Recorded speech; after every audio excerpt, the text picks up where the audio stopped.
Hi, babe. Welcome to the Horror Babe Show. I'm your host, Chelsea Beller. We have some virtual interviews for the next few Fridays, and then we'll be back to our regularly scheduled programming. On today's Filmmaker Friday episode, we have Chris Wells. He's a writer, producer, and director. Not only that, he has his own film festival, Weird Short Films. It's virtual and in person, based in Brooklyn, New York. Chris and I talk about his film festival, how it came to be, his proof of concept, Elimination Strain, and our deep, endless love for short films and why they're arguably the best medium for film. Let's tune into my conversation with Chris.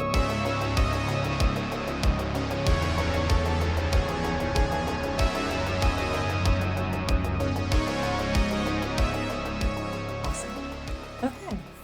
Hi. Hello. Do you go by Chris or Christopher? You can call me either way. It doesn't matter. Okay. Okay, awesome. Hi, Chris. As you know, I'm Chelsea from Horror Babe Show, and I'm so glad you reached out to me because the more digging that I did of you, I was like, wow, this is a really cool dude. Like, I'm so excited to get to talk to you. Oh, awesome. Thank you so much for the compliment. Of course. So why don't you tell me a little bit about yourself? I know you just came back from the Austin Film Festival. I can speak.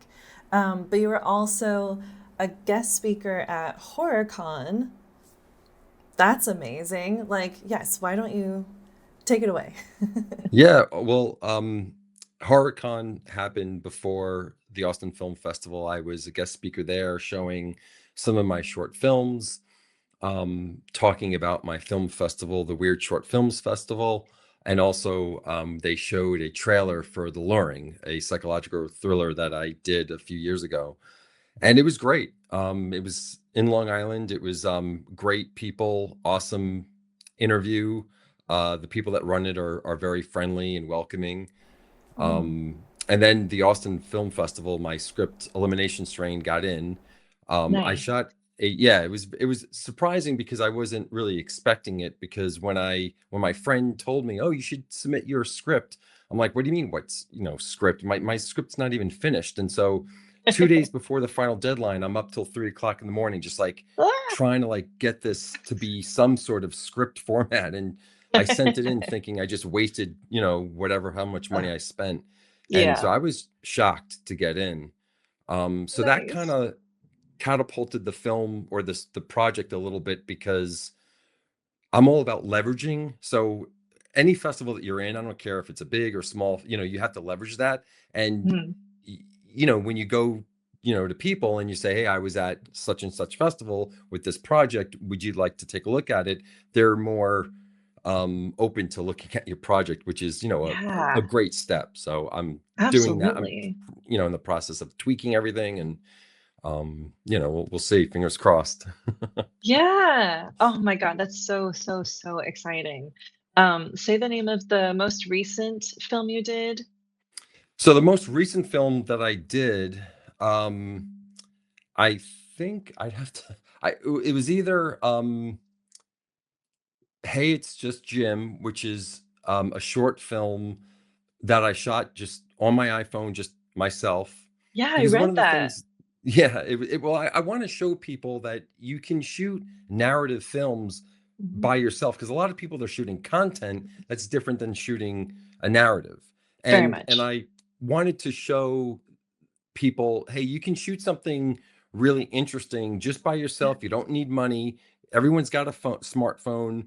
Yes. Um, and so that I shot that, I say I shot that at the Prospect Park. Oh, then I shot another film after that with my iPhone also called Call Now Your Fantasy Awaits, which is just some sort of Ooh. like creepy late night commercial, like those late night commercials that were, running in the Yeah. 80s and 90s. Yeah, I just yeah. make a spoof off of that, like a creepy spoof. That's so fun. And Yeah. then there was also, I remember reading about the luring and elimination strain is your proof of concept. That was the script you turned in, right? You haven't. Yes. Yeah. So Okay. with the proof of concept, what I did was I shot the proof of concept before the script was even finished. I knew how the beginning would be, and then I Yeah. had like a pretty good outline. So I thought, okay, well, I know the beginning's not really going to change that much because it's the setup, and everything is going to go from there. So I Yeah. shot the proof of concept, took a break from the script for maybe about a year. I Really? mean, I had Wow. like sort of like a script, but it was not flushed out. But the story was there. Like, and so my Yeah. friend saw that and she said, look, I really like this story. You should submit it. But she told me Yeah. literally 2 days before the late deadline. So I mean, I'm thankful that she believed in it enough for me to, do it because it got Yeah. in. But Oh my yeah. god, exactly. That's wild. Elimination Strain is about a masked psychopath who terrorizes a young couple through eerie texts, then appears inside their home, forcing them to fight for their lives.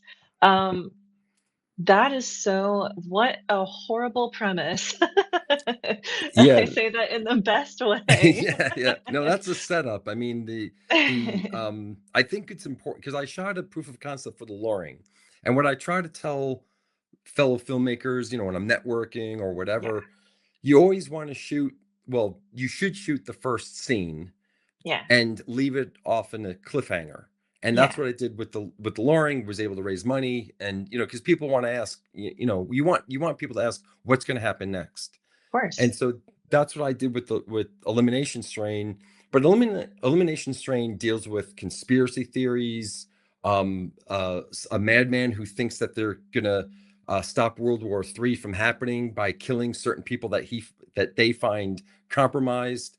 Oh boy. It goes really deep, but the actual short is just sort of like a setup for that. But you don't know Sure. any of the backstory. You just something horrible happens, and then it ends, but there's a lot more to it. Oh my gosh. Well, what was your inspiration for that? How did that come to you?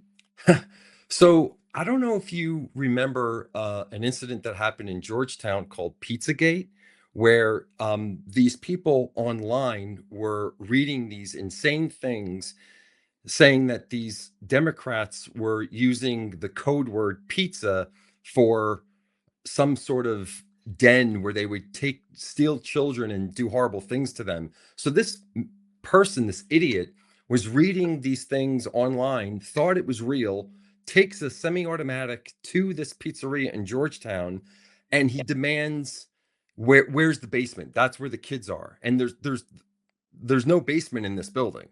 So the No. cops get him, and this is all on YouTube, by the way. The cops Oh grab him. god. He thankfully he doesn't kill anyone, but he could have. And they're saying, what were you thinking? He was, I was trying to save the children.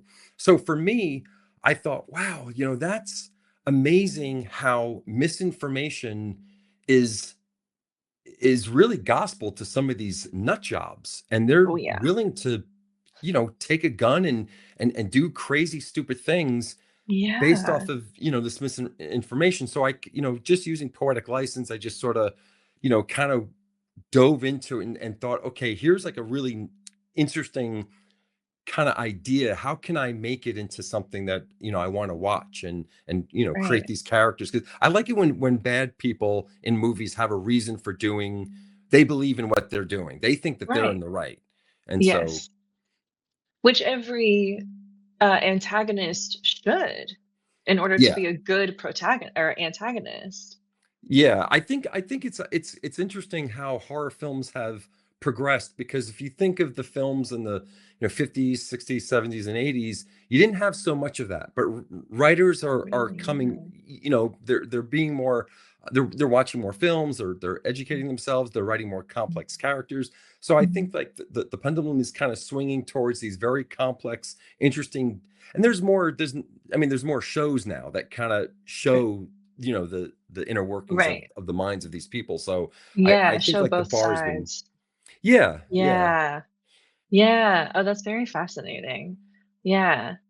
Yeah, I mean, I not to say feel like I like don't like a slasher with just like some knife wielding totally. person. I mean, that's fine Yeah, of too. I'm just course. saying, like, it's just nice to kind of have both. And personally, I like to write complex characters. I like to have a reason. The why is very important to me. Same here. Yeah, as also a writer, the motivation behind every character, every action, every word is like Hmm. so important to me. And I unfortunately bring that to my everyday life where I'm like, but why did you do that? But they make for great writing. I mean, when you get the reason from these Truly. people, like, oh, okay, that's interesting. Yeah. Oh, that's why. Okay. It's funny how writers, when they talk to people or when they observing the world, part of their brain is thinking, how can I translate that and put it on paper? And it's Right. it's it's such an interesting kind of way of looking at life, I think. Oh, truly. And it's you never stop working as a writer, No, I feel. Yeah. yeah. Do you Yeah. when you write your notes, do you use your iPhone notes or do you still kind of like write them in your with your pen or It just paper? depends. I really am I have like a planner here that I like to write in. I have journals that I write in, but I also have like a Word doc that I write in. So Mm. it's kind of everywhere. I Yeah. think it depends. Yeah. What It's about you? well, it's I like writing, but my handwriting is so bad. Um, but pulling out my phone and typing, I don't know, there's something about it that sort of takes it away, the Mm. creative flow, Mhm. but it's so easy to use. So I'm trying to use my Yeah. phone more because Sure. then I can share it in the cloud where if I write it on a Right. piece of paper or in a book, I mean, who knows what might happen to that.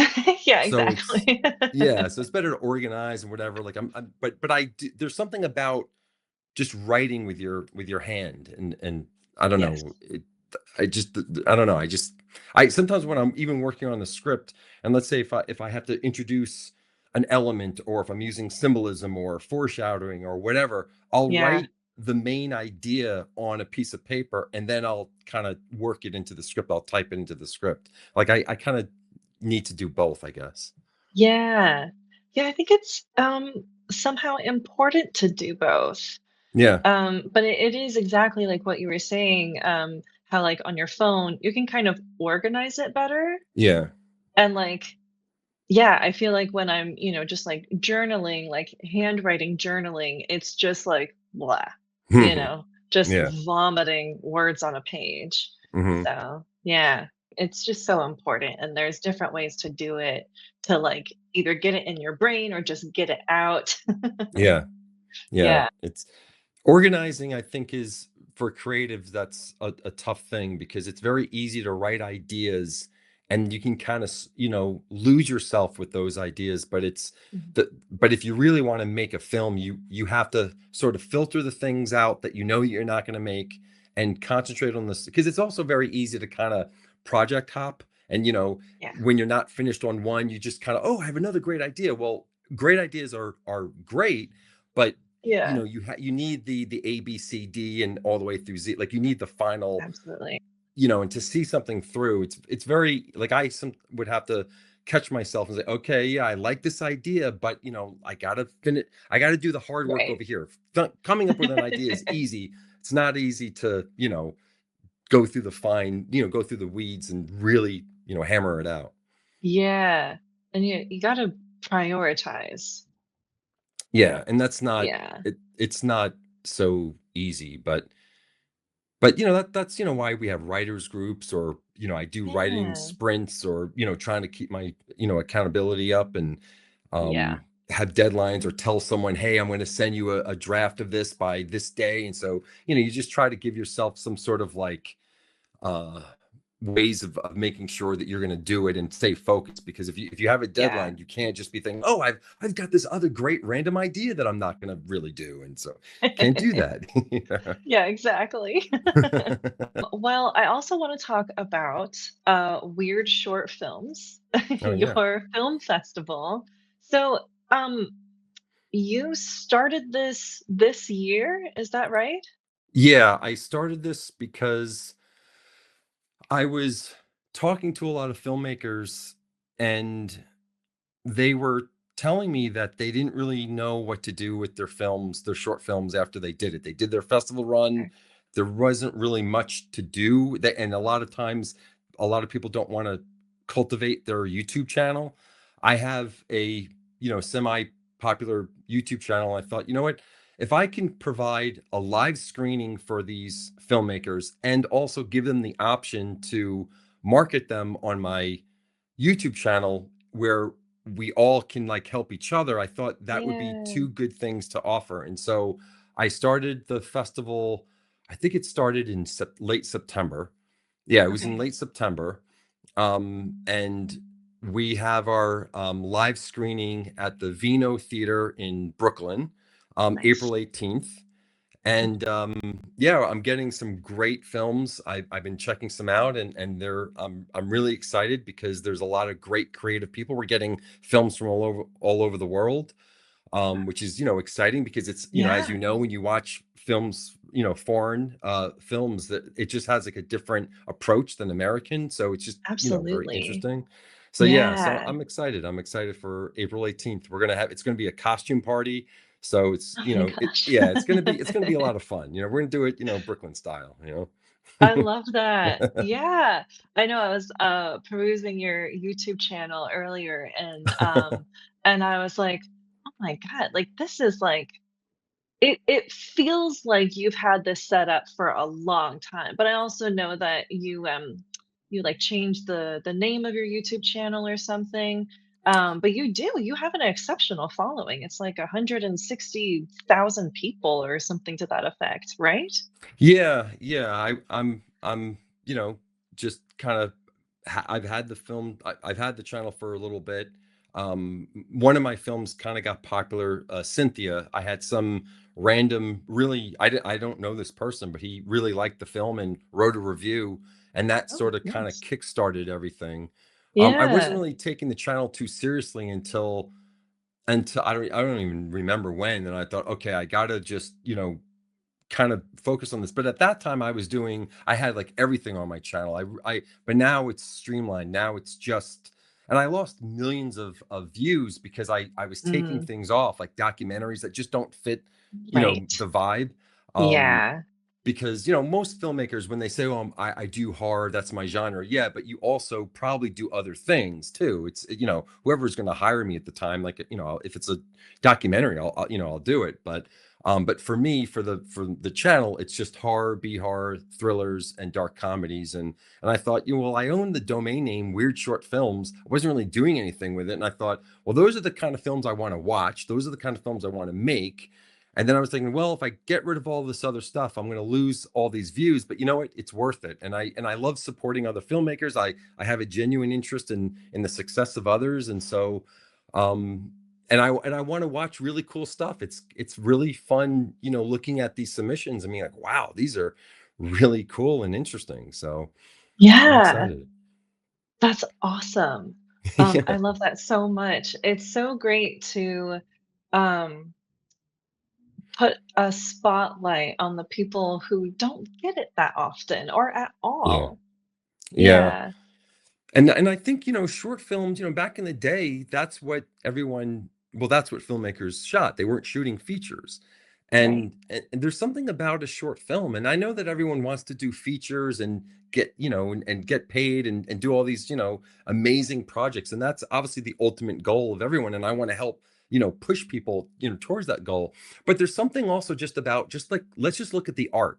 Let's just look Mhm. at the short film as it is, and forget about what may or may not happen. It's just fun to just enjoy short films, talk to filmmakers, see what they were thinking, how they were able to make this film. And the fact is, a lot of people that are Mm. making short films, they're doing it because they just really want to do it. They're very passionate Right. about it. And so Yeah. it's really interesting because it takes a lot to make a film. It's not like just drawing a picture. It's No. you have to, there's so many elements. There's sound, there's, make sure the visuals, there's filters, there's LUTs, there's this, there's so many things that go into it. And you don't know if anything's going to happen. At least with a feature, and you get distribution, there's a little bit of a different avenue. But with short films, there kind of really isn't. But the passion is still Mhm. there. It doesn't make the Yeah. film any less. And so I love short films. Me too. They're so fun. They're Yeah. fun to watch. They're fun to make. And, like, I was, interviewing, one of my friends at FilmQuest, and I asked her, "So is this a proof of concept for a feature?" And she was like, I'm gonna say this very, what did she say? Very bravely, "Short films are a medium too." And I was like, "Absolutely.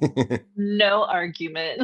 Like, Yeah. yes, because, like, it's just a whole other thing. Like, features, you have all this time to, like, see the character and the arc and, all the development and of everything, Mhm, and, like, short films, you have to pack so much in there, especially if it's, like, 5 minutes or something, or even mhm. 15 minutes. Like, I just feel like it's, um, almost harder in some Y ways, It is, it you is. know? I was actually talking to someone at Austin saying that she doesn't know how to write a short film because she doesn't know how to cram all that stuff into a short Yeah, film. But the yeah, beauty about a short film is you don't necessarily always have to have super character development and a 3-act structure or anything like that. absolutely. A lot of short films could be like a music video where you can kind of break a lot of the rules, and Yeah, that's where it can get really exciting because you don't know what you're going to get when you watch a short film. With a feature, there's certain kind of rules that you almost always have to follow. yeah, I mean, I know that people can break them and whatever, but for sure. short films, you can totally break them. Like there's really Yeah, no rules, and so that's what makes it yes. exciting. I know, it really does, I love it so much. Why don't you tell me more about you as a person and your career? Because I just based on your website, it seems like you've lived quite a fascinating life. I mean, you've been a photographer, you've done documentaries. Tell me about all of that. Well, yeah, the last feature documentary I did was about the Holocaust, Oh, and wow. we premiered at the Catalina Film Festival, Oh, and I was hired by a Jewish family to tell the story of the daughter of two well, her parents that survived the Holocaust, and so that is a very different experience, telling a story that way. I mean, in a yeah, way, it's a horrific. Obviously, it's a horrific thing that happened. Um, and the family couldn't have been more nice to me. And they were, yeah, and they're not filmmakers, and to see them at Catalina, they were like beaming because this was such a fun thing for them and for me too. yeah, I'd never been to Catalina before that. Um, and and I do other videos. I shot another documentary with this lady. Her name is Tim Shell, and she does a community garden right where I live in Brooklyn. And I've always walked past this small little garden, and I just thought, well, it's not anyone's property. So I just right. was very curious, and I started talking to her, and one thing led to another, and I said, hey, do you mind if I shoot a little thing with you in it. And so I'm still in post production with that. But I've Nice. been doing a lot of stuff, especially with my iPhone, because I was thinking about buying an expensive camera, and I thought, I'm not a DP. I'm not going to do that. I'd rather either rent something or maybe just shoot something with my iPhone. And I Yeah, haven't stopped. I've been doing a lot of stuff with that. It's just so much that's easier, awesome. it's cheaper, Yeah. they look great. I mean, Yeah, because you can shoot in log and then you put a LUT on it, and I mean, 28 years later was shot on an iPhone 15 Pro. So, exactly. you know, Yes. And yeah. oh my god, I love that movie. Yeah, the visuals are absolutely amazing. I mean, It's amazing. it's inspiring to, I mean, obviously they had really great glass, uh, Yeah. but I mean, the fact is that they shot it on an iPhone, and if that's not inspiring, I don't know what is. Right? And even if you don't shoot in log, I mean, just the phone just knows how to like make an image look great. And if you can just do some sort of coloring, Yeah, in post, I mean, you don't even have to, you don't always have to, but I mean, if you do, right. if you know how to do that, you can make, you could really do a lot of really cool things. And Yeah. again, with no money. And so I'm a big Yes. fan of that. Yeah. What do you use for coloring? Oh, I'm just Adobe Premiere. I haven't Yeah, gone into DaVinci yet. yeah. But I mean, I I was going from editing on Final Cut Pro, and I thought, well, more people are using Adobe. I use Adobe Photoshop. There's other, like, I knew Adobe was kind of growing, where Yeah. Final Cut Pro, like, not enough people are, at least on the professional level, aren't Mhm. using. I mean, it's a professional. platform, but I just kind of feel Absolutely. like the everything's kind of going towards either DaVinci or definitely with Adobe, because Adobe's got so many Definitely. other, programs or apps or whatever. Yeah. And Yeah. so yeah, I just use that, and I'm very happy with the coloring that I get. I mean, I Yeah. one of the films I shot for a friend of mine, um, I also edited it, and the color, because one part takes in a nightclub, and then the other part takes place in a dingy basement. So the color, is very different from the nightclub to the dingy basement. Then they're in the hospital. Totally. Then they're in a police station. So it was that, and I'm very proud of what it looks like, and that was Yeah. on an iPhone. So So cool. yeah, it Yeah, really is. I love it so much. I love, like, this is why we do this because, like, not everyone has, a rich uncle who can Yeah, help them, like, create these 90-minute features, and so it's it's like a small way for you to be like, "I made a movie. I yeah. made a movie." And also I didn't, have $1 million budget. Um, The stories are I better. I mean, I Yeah. love low budget stories. I think it's so great when you give someone a box of parameters and you say, "Okay, here, tell a story. You're not going to have money. You're not going to have, a big cast or, whatever." Or Yeah. and it's interesting to see what people can tell with a no budget or low budget, and so it's Yes, exactly. it's kind of cool. I mean, some of my favorite films, like Clerks, for instance, was a very inexpensive film, and Yeah. I love that film. Or Brothers Yeah. McMullen, another great film.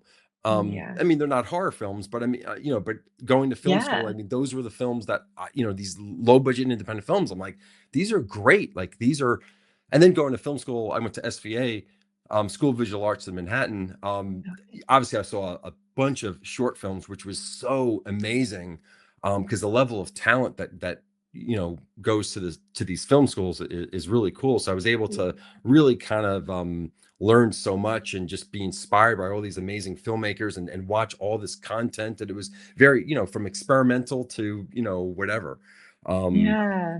and it's great. It's fun to it's really interesting, I think. I mean, like, I also grew up watching The Twilight Zone or Tales from the Crypt or Tales from the Yeah. Dark Side, and these are essentially short films. And Yeah. so fell in love with the format. Yeah.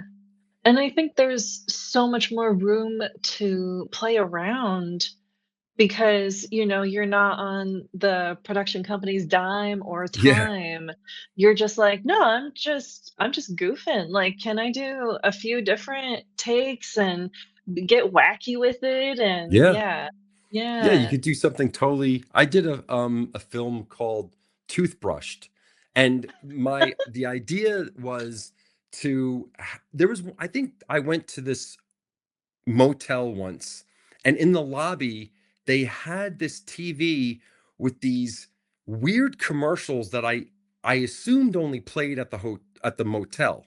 Like the Uh-huh. motel somehow had its own channel, or maybe it was PBS. I don't remember what. I just remember I never saw Interesting. these commercials before, and they Yeah. were selling things that the motel sold. And so Toothbrush is sort of like I don't want to say parody off of that, but it's like such a weird film, and I'm selling a toothbrush, and it's so ridiculous. But to your point, you get to do those weird, fun things because of the format. If Yeah. I would never be able to make a feature out of it, but a short, Right. it's perfect, and so Yeah. it works. Yeah. Oh, that's awesome. I like weird shit. It's just that another thing. You can get weird with features, obviously, but with short films, I think it just leaves more room to get weird and experiment with that. And it's also kind of interesting to kind of see how far are you gonna go totally experimental, or are you gonna introduce experimental elements into your Right. narrative? And so it's Right. kind of fun to kind of have both. Yeah. Hey, It's Just Jim is this weird film with this guy with a paper bag over his head, and then in the sort of like the latter part of the film, I kind of introduce like more of like an experimental element to it, but it fits Okay. it fits with the rest of the film. Yeah. um and so it's not it's fun to kind of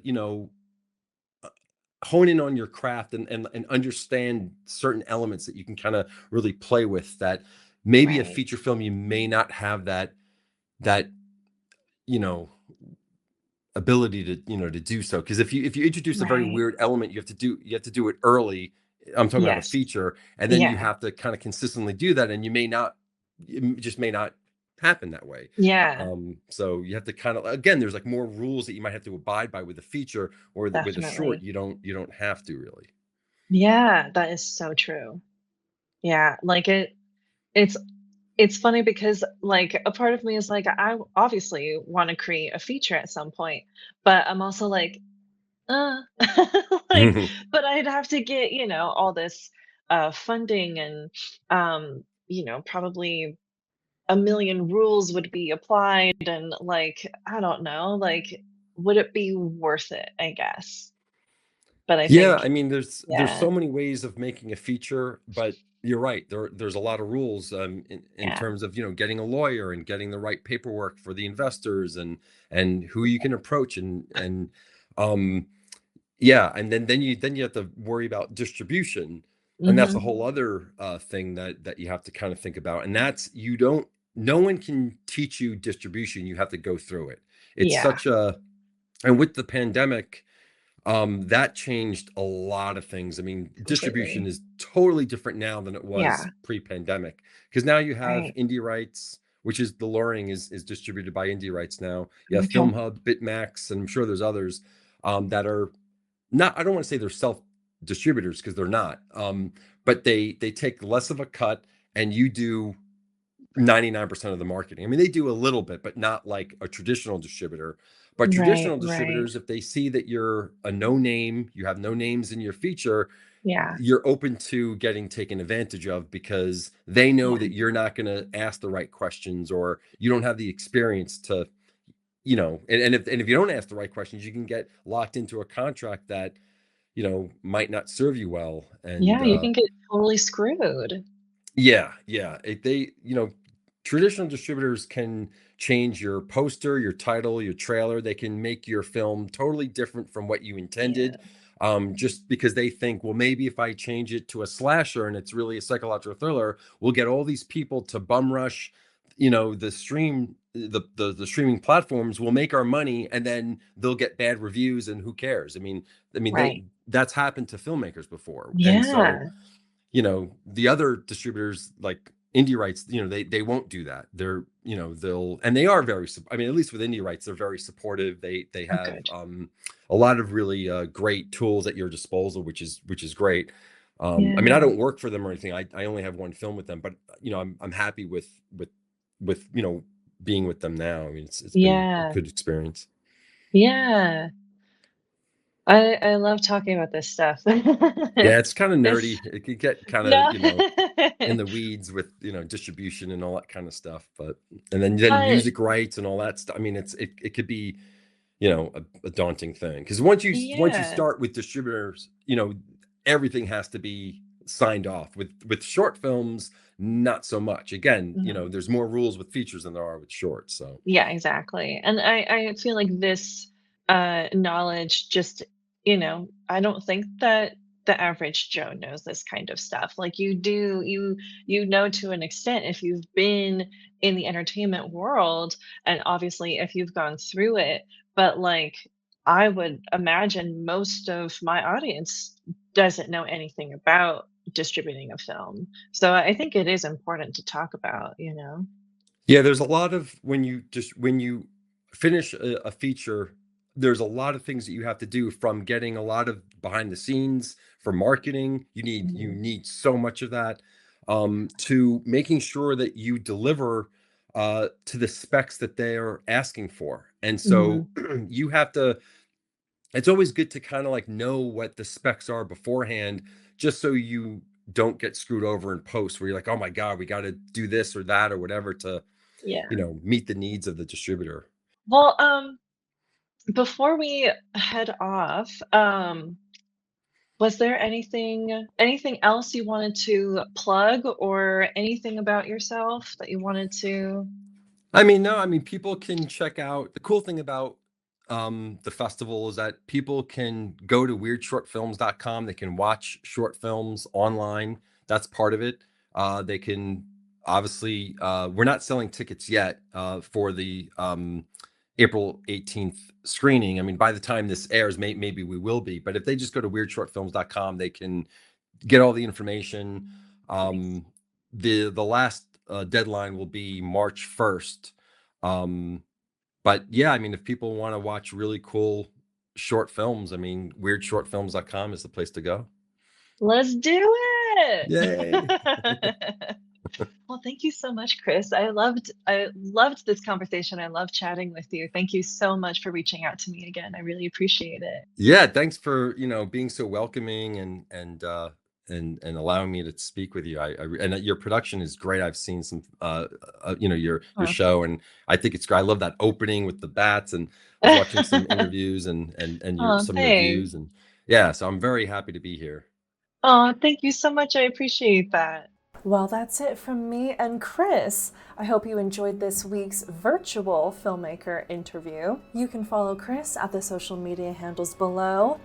Please don't forget to like, comment, follow, and subscribe. Bye, babe.